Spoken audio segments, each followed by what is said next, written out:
In this particular video, I am going to discuss about some of the useful RxJS operator, which is the fork join and the zip.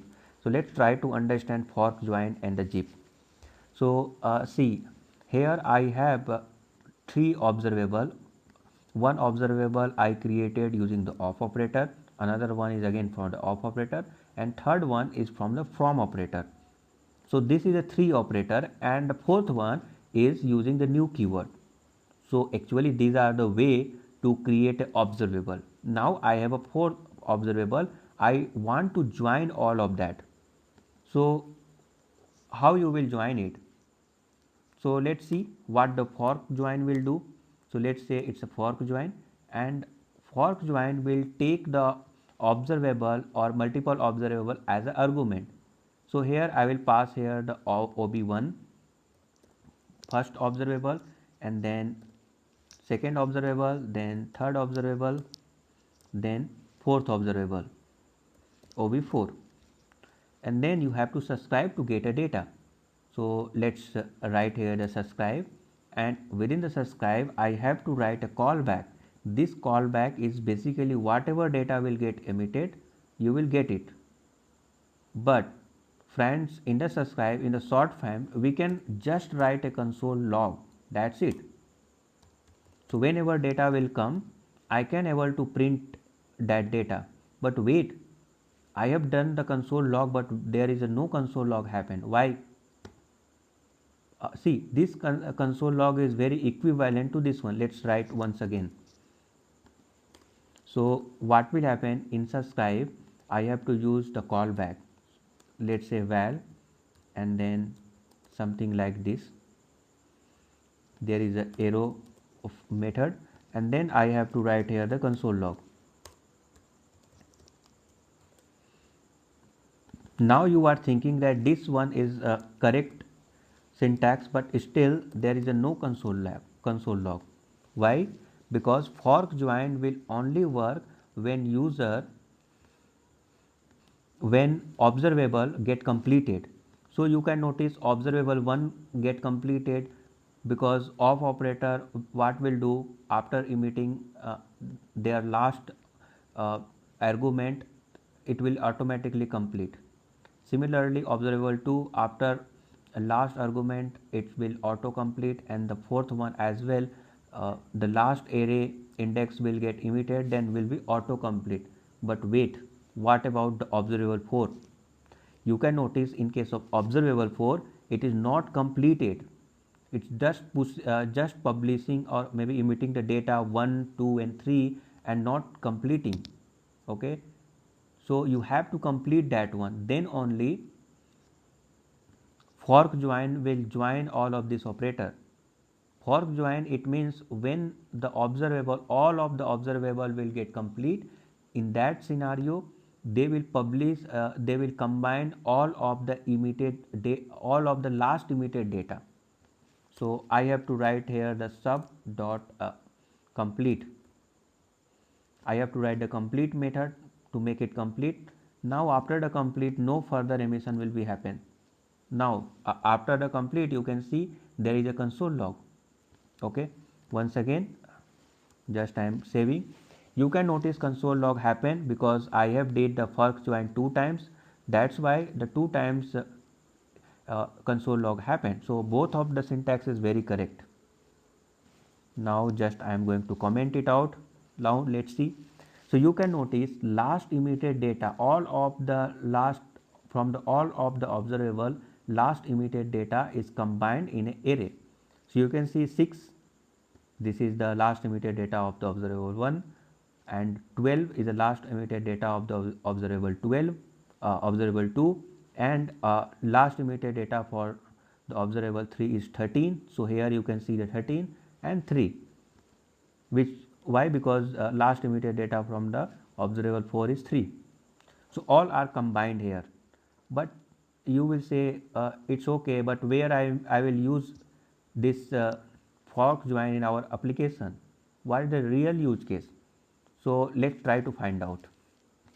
Suppose you want to log out. Okay, so if user will log in, then what will be happen? If user will log in, then in local storage data will get stored, and some of the local data will get stored. Apart from the local storage, maybe other data like user detail, apart from the user detail, other data will get stored somewhere into the client system, let's say. Okay, so locally data will get stored, and then the second one, what you will do, that you will set the property. Let's say you have used the behavioral subject, and with the help of the behavioral subject, some of the property flag with the user is logged in. Okay, is user login? You can write that yes, user is logged in. So it means what? This observable, this like internally Angular will understand that user is logged in. Why? Because you have set the flag true once user will log in. So you can write a flag true if user is log in. And third one is that uh, like third one is backend. Backend know that whenever you will log in, they register, they make it like record, they keep that record of that user is logged in, their timestamp is something like that. Okay, so in that scenario, if you will logged out, then what will happen? So see, if you will logged out, then it might be 3 observable.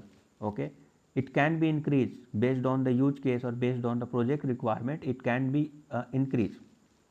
So you have a local observable, means you have observable to clear the value from the local storage, you have the observable to clear or make it flag false from the observable, so that in the system you can say in Angular application, you can flag or you can tell the Angular that hey, user is logged out, and you will make a API call and response will come that user is logged out. So maybe some of the temporary data is registered into the backend, or maybe some of the functionality you can do into the backend as well if user is logged out. Okay, so if all of these observable get completed, let's say all of these are the handled with the help of the observable. So if all the observable get completed, then user will be successfully logged out. So this is the my assumption for logging out. In this scenario, we can use the fork join. Now let's try to understand what is the zip. So instead of writing fork join, let's do it a zip. In zip, if you will, you can notice that all of the emitted data is combined. So from the observable 1, data emitted 1, from observable 2, data emitted 7. So from all of the observable, first emitted data get combined, and then second emitted data is combined, and so on. So you can see 1771. So from the first emitted data from all of the observable is combined 1771, and then 789, oh sorry, 2882, 2882. So all of the second emitted data from all of the observable get combined. Similarly for the third one, and there is a no much significance here for the complete, so I can remove it here. Still there is no effect, it doesn't care about the complete observable are getting complete or not, it doesn't care. It's only caring about that all of the emitted data from all of the observable will get combined, okay, in the same order, and all of are combined in the array format, you can see. So this is a zip. So use case is actually it's need to find out based on the project requirement, but you can note, you can say that there are lots of API call, let's say teacher, student, you want to call API, and you want to combine all of this first emitted data. So instead of making the multiple API call and then subscribe and then combine, instead of that, what you can do, you can use a zip. So it will automatically combine all of the emitted data. So I hope you understand about the zip and the fork join. If still you have a doubt, then you can comment. Thank you.